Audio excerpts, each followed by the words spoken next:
হ্যাঁ এভরিওয়ান, আসসালামু আলাইকুম, ওয়েলকাম টু মাই চ্যানেল। কেমন আছেন সবাই? আশা করছি সবাই অনেক ভালো আছেন। আমরাও আলহামদুলিল্লাহ ভালো আছি।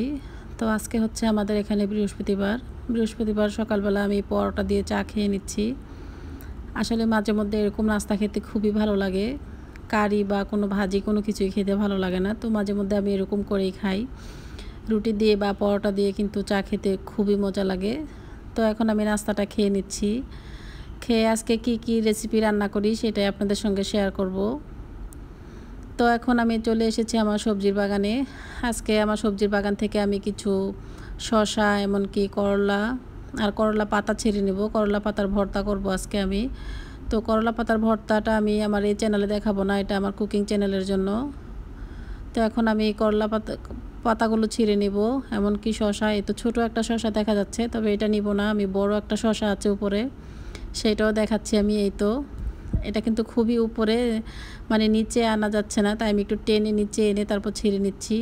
খুবই সুন্দর এই শসাটা। আর আপনাদের সবারই তো আমাদের এই সবজির বাগানটা অনেক ভালো লাগে, আরও কিন্তু অনেক সবজি হচ্ছে আমাদের, তো শেয়ার করব আশা করছি ইনশাআল্লাহ। সামনে আরও অনেক শাকসবজি গাছ লাগিয়েছি, হচ্ছে আস্তে আস্তে। তো এখন আমি সবজিগুলো ছিঁড়ে নিচ্ছি, ছিঁড়ে নিয়ে তারপর বাসায় যেয়ে আজকে অন্যরকম একটা করলা ভাজি করব, সেটাও আপনাদের সঙ্গে শেয়ার করব। আর আমার কাছে তো খুবই ভালো লাগে আমার এই সবজির বাগানে।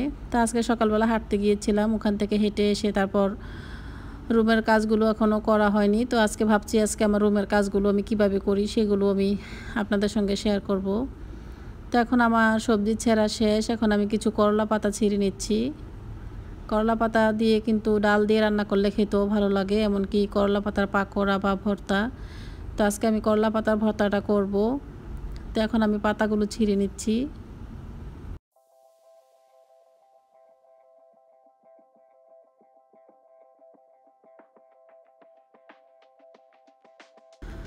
তো এই তো এখন আমি বাসায় চলে এসেছি। করলা পাতা নিয়ে এসেছি কিছু, আরও ছিঁড়তে হবে। এখানে অল্প কিছু ছিঁড়ে নিয়েছি আমি। করলা পাতাগুলো কিন্তু একদম ফ্রেশ। তো আমি এখন শাকসবজিগুলো কেটে নিয়েছি প্রথমে, কেটে সব গুছিয়ে রেখেছি, তারপর রান্নাটা বসাবো। তো আজকে রুমটা গুছাতে আমার অনেক লেট হয়ে গিয়েছে। তো এখন রুমটাকে গুছিয়ে নিচ্ছি আমি। তো ভিজে একটা তাওয়ালে নিয়েছি, তাওয়ালে নিয়ে এখন টি টেবিলটাকে ক্লিন করে নিচ্ছি। আসলে আমি সপ্তাহে একবার ফার্নিচার এগুলো মুছে নিই, প্রতিদিন আমার মুছতে হয় না। তবে টি টেবিলটা কিন্তু আমার প্রতিদিনই মুছতে হয়, টি টেবিলটা, ডাইনিং টেবিলটা। তো এখন হাতের টুকিটাকি কাজগুলো সেরে নিচ্ছি। আর এই তো শালীন কী অবস্থা করে রেখেছে, সোফার উপরেও সবসময় রিমোট, পেন্সিল, এমনকি ওর কাপড় চোপড় যে কোনো জিনিসই ও কিন্তু সোফার উপরে রেখে দেয়। এমনকি রাতে যখন ঘুমাতে যায় তখন ঘুমানোর সময় কিন্তু ওই বালিশের নিচে রেখে দেয়। আর অনেকেরই প্রশ্ন ছিল যে আমি আমার শ্বশুরবাড়ি কোন দেশে, তারপর আমাদের দেশ কোন দেশে, অনেকেই কিন্তু আমাকে অনেক প্রশ্ন করে। তো ভাবছি আজকে বলবো যে আমার কোন দেশে বিয়ে হয়েছে। আমার আমার বাড়ি আর আমার হাজব্যান্ডের বাড়ি কিন্তু এক এলাকাতেই। তো আমার বাড়ি হচ্ছে চাঁদপুর, ওর বাড়িও হচ্ছে চাঁদপুর। চাঁদপুরই আমাদের এক ডিস্ট্রিক্টের মানুষই আমরা। তো ওদের বাড়ি থেকে আমাদের বাড়িতে যেতে তেমন বেশি সময় লাগে না, প্রায় 30 মিনিটের মতো লাগে। আর গাড়ি দিয়ে গেলে তো আরও আগেই যাওয়া যায়। এমনিতে যখন আমরা রিক্সা করে যাই তখন কিন্তু 30 মিনিটই লাগে, তেমন বেশি সময় লাগে না। তো এই তো অনেকেই কিন্তু জানতে চেয়েছো, আর অনেকেই কিন্তু জানতে চায় আমার নাম কি, আমি কোথায় থাকি, এগুলো কিন্তু আস্তে আস্তে আমি সব বলে দেব। ব্লগ যখন করেছি তখন ব্লগের মধ্যে আস্তে আস্তে করে সব কিছু বলে দেব। তো আমাদের দেশের বাড়ি হচ্ছে চাঁদপুরে, আমার হাজব্যান্ডের এমনকি আমার দুজনের বাড়ি এক জায়গাতেই। তো এই তো আমার এখন রুমটাও গোছানো হয়ে গিয়েছে আপনাদের সঙ্গে কথা বলে। আর গতকালকে কিছু আপু আর ভাইয়াদের নাম বলেছিলাম, তো আরও আমার বেশ অনেক কমেন্ট এসেছে যে আরও নাম বলার জন্য। সো আমি সময়ই পাই না যে নামগুলো বলবো। আসলে সপ্তাহে 2-1 দিন আমি নামগুলো বলে দেব ভাবছি এখন থেকে। তো এই তো আর কি, আমি এখন টুকিটাকি কাজগুলো সেরে নিচ্ছি হাতের। আমার ফার্নিচারগুলো মোছা হয়ে গিয়েছে, তবে আমি কিন্তু রুমটাকে এখনও ক্লিন করিনি, রুমটাকে আমি পরে ক্লিন করব। প্রথমে আমি হাতের কাজগুলো সেরে নিচ্ছি। টুকিটাকি কিছু বাজার করে এনেছিল আর আব্বু এগুলোকে গুছিয়ে রেখেছি ডয়ারে, আর এগুলো যেগুলো বাকি ছিল সেগুলোকে এখন আমি গুছিয়ে নিচ্ছি। আসলে সংসারের কাজ হচ্ছে নিজের থেকে যদি পরিষ্কার পরিচ্ছন্নতা থাকি তাহলে কিন্তু খুবই ভালো হয়। যে কোনো মানুষেরই আমাদের পরিষ্কার পরিচ্ছন্নতা মানে থাকা উচিত, আমার মতে আমি যেটা বলবো আর কি। তো এই তো এখন আমার কাজগুলো করা হয়ে গিয়েছে আর আপনাদের সঙ্গে গল্প করতেছি, খুবই ভালো লাগে। ইউটিউবে এসে যে আমি এত ফ্রেন্ডস পেয়েছি, এত আপনাদের ভালোবাসা পেয়েছি, খুবই ভালো লাগে। যে আমি কখনো ভাবিনি যে ইউটিউবে এসে আমি এত বড় ফ্যামিলি পাবো। এখন কিন্তু আমার অনেক বড় ফ্যামিলি। আমার কিন্তু ছোট্ট একটা ফ্যামিলি ছিল, এখন কিন্তু আমরা অনেক বড় ফ্যামিলিতে পরিণত হয়ে গিয়েছি। তো এই তো আমার কাজও শেষ হয়ে যাচ্ছে আপনাদের সঙ্গে গল্প করে। আর আমার এই টিপটটা এক আপু অনেক পছন্দ করে। আপু বলেছিল যে টিপটটা অনেক সুন্দর, অনেক কিউট।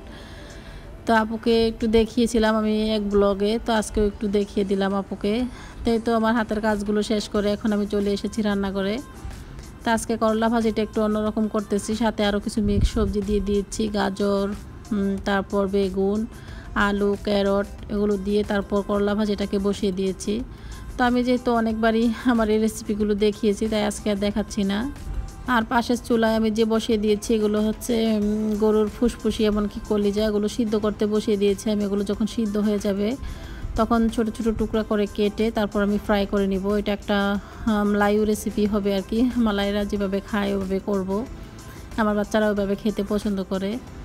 তো এই তো এখন আমার করলা ভাজিটা প্রায় হয়ে যাচ্ছে। তারপর যখন একটু সিদ্ধ হয়ে যাবে তখন আমি উঠিয়ে নেব। আর এদিকে আমার গরুর ফুসফুসিটাও কিন্তু সিদ্ধ হয়ে যাচ্ছে। আমি লেবুর খোসা দিয়ে দিয়েছি যাতে গন্ধটা চলে যায়। তো আমার করলা ভাজিটা এখন হয়ে গিয়েছে। আমি এখন করলা ভাজিটাকে একটা বুলের মধ্যে উঠিয়ে নিচ্ছি, নিয়ে তারপর আমি ডাইনিংয়ে রেখে দেবো। এক এক করে আমার রেসিপিগুলো হচ্ছে আর রেখে দিচ্ছি। আমি কিছুই দেইনি, রসুন, পেঁয়াজ এগুলো দিয়ে মানে সব রেগুলার যেভাবে আমি ভাজিটা করি ঠিক ওইভাবেই, কিন্তু হলুদের পরিমাণটা একদমই কম দিয়েছি। তো এই তো ভাজিটা আমার একদম কমপ্লিট হয়ে গিয়েছে। এখন আমি ভাজিটাকে ঢেকে রেখে দিচ্ছি। আর আজকে তো শালীন স্কুলে গিয়েছে ওর দাদা আপুর সঙ্গে, ওরা তো এখন বাসায় নেই। বাসায় তো আমি একাই শুধু। তো এখন রান্নাটা করে নিচ্ছি একা একা, আর কি করব, বাচ্চারা আসবে, ওরা স্কুল থেকে আসতে কিন্তু অনেক লেট হয়ে যায়। তো আমি রুমের কাজগুলো গুছিয়ে এখন রান্নাটাও শেষ করে নিচ্ছি। ওরা চলে আসবে বিকালের দিকে। আর আমরা কিন্তু সামনের মাসে বড় একটা হলিডে পাচ্ছি, 1 মাসের মতো। ওদের যেহেতু সামনে পরীক্ষা 27 তারিখে, মার্চের 27-এ ওদের পরীক্ষাটা স্টার্ট হবে। তো আগামী মাস থেকে আমরা বড় হলিডে পাচ্ছি। তো আশা করছি কোথায় যাই কী করি আপনাদের সঙ্গে শেয়ার করব ইনশাল্লাহ। তো এই তো আমার করলা পাতার ভর্তাটা বাকি আছে, এখন আমি করলা পাতার ভর্তাটা বানিয়ে নিব। আর এই তো শালীনের এই অবস্থা। গতকাল রাতে কিন্তু পেপারগুলো কেটে কেটে পুরা ঘর একদম মানে নোংরা করে ফেলেছে। ও সিজার দিয়ে পেপার কাটতে খুব পছন্দ করে, এমনকি ছবি আঁকতেও অনেক পছন্দ করে। তো এখন আমি রুমটাকে ঝাড়ু দিয়ে দিচ্ছি। আসলে হাঁটতে গিয়েছিলাম আজকে, অনেক লেট হয়ে গিয়েছে। ওখান থেকে এসে তারপর হাতের কাজগুলো গুছাতে কিন্তু আমার অনেক সময় লেগে গিয়েছে। এমনিতে আমি সবসময় রাতে করে রাখি, তো আজকে আর করা হয়নি গতকাল রাত্রে। তো এখন আমি রুমটাকে ক্লিন করে নিয়েছি। তো রুমটা আমার ঝাড়ু দেওয়া হয়ে গিয়েছে। আর ডিম বোনা করেছিলাম, এই তো ডিম বোনাটাও আমার কমপ্লিট হয়ে গিয়েছে। আসলে এগুলো কিন্তু সাধারণ রেসিপি, সবসময় আমি সাধারণ খাবার খেতেই পছন্দ করি। তো এই আর কি সাধারণ রেসিপিগুলো আমি আপনাদের সঙ্গে শেয়ার করি, আশা করছি আপনাদের ভালো লাগবে। আর এই তো এখন আমি রান্নাটা করে তারপর এখন বসেছি যে লেবুর পানি নিয়ে বসেছি। আমি প্রতিদিন একটা জগের মধ্যে মানে হলুদ লেবুটা কেটে তারপর এভাবে পানি রেখে দিই, তারপর সারাদিন আমি খেতে পারি। তো আমি এক জগ পানির মধ্যে নিয়েছি লেবুটা। আর আজকে বাইরে প্রচুর গরম, যেহেতু অনেক গরম সেহেতু কিন্তু আমাদের এরকম টক পানি বা আচার এগুলো খাওয়াই উচিত। তো আমার আরেকটা রেসিপি বাকি আছে, সেটা আমি এখন করে নিচ্ছি। আসলে যারা এই রেসিপিগুলো দেখতে চাও তারা অবশ্যই আমাকে জানাবে, আমি কিন্তু অন্য এক ব্লগে দেখানোর চেষ্টা করব। প্রতিদিন তো রেসিপি দেখাই, এক এক দিন এক এক রকম যদি দেখাই তাহলে কিন্তু খুবই ভালো লাগে বা আপনাদের কাছেও ভালো লাগবে, বোরিং হবেন না আপনারা। তো এই তো এখন আমি একটা বুলের মধ্যে বেরিয়ে নিচ্ছি। আমার এটা কিন্তু হয়ে গিয়েছে। এটা হচ্ছে গরুর ফুসফুসিটাকে সিদ্ধ করে নিয়ে তারপর ছেঁচে নিয়েছি মরিচ, রসুন, সাম্বাল আমি যেভাবে বানাই ওইভাবে দিয়ে তারপর এটাকে রান্না করা হয়েছে। এটা কিন্তু অনেক জাল হয়েছে, বাচ্চারা কিন্তু এটা খেতে পারবে না। তো এই তো আমার রান্নাটা কমপ্লিট হয়ে গিয়েছে। এখন আমি ডাইনিংয়ে সব খাবারগুলো সাজিয়ে রেখে এখন কিচেনে চলে এসেছি। কিচেনের কাজগুলো শেষ করে নিব। আর কিছু আপু আর ভাইয়ারা মীরাকে এমনকি সালমানকে দেখতে চেয়েছে। তো দেখি আমি আগামী মাসে হয়তো হলিডে যেতে পারি, কোথাও ঘুরতে যাব। যদি যাই তাহলে একটু শ্যুট করব আর কি, আপনাদের সঙ্গে দেখাবো। তো আমার এখন সব কাজ করাই হয়ে গিয়েছে। তো গতকাল ওর আব্বু বাংলাদেশি দোকান থেকে কিছু মুড়ি আর চানাচুর এনেছিল। তো ভাবলাম এগুলো একটু গুছিয়ে রাখি এখন। তো এখন আমি এগুলো রেখে দিচ্ছি গুছিয়ে। তো আজকে যেই শসাটা ছিঁড়ে নিয়ে এসেছিলাম আমার সবজির বাগান থেকে, সেই শসাটা এখন কাটবো, কেটে আমরা খেয়ে নিব। ওর আব্বু এসেছে এখন। তো আমরা শসাটা কেটে খেয়ে নিচ্ছি। আসলে বাচ্চারা তো শসা খেতে পছন্দ করে না। আর আপনারা যারা আমার চ্যানেলটি দেখেন সব সময় খুব ভালো করে কমেন্ট লিখেন, খুব সুন্দর করে কমেন্ট লিখেন। আপুরা ভাইয়ারা রেগুলার যারা আমার ভিউয়ার্স আছে তাদেরকে অসংখ্য ধন্যবাদ জানাই। এত কষ্ট করে আমার চ্যানেলটা দেখে বা কমেন্ট লিখে আমার খুবই ভালো লাগে। কিছু কিছু আপু আছে সব সময় আমার চ্যানেলগুলো দেখে আর খুব সুন্দর করে কমেন্ট লিখে। অসংখ্য ধন্যবাদ আপু ভাইয়াদেরকে আমার পক্ষ থেকে। তো আমি এখন কাজগুলো শেষ করে নিয়েছি, নিয়ে এখন চলে এসেছি কিচেনে। আবার যে শসাটা কেটে নিচ্ছি।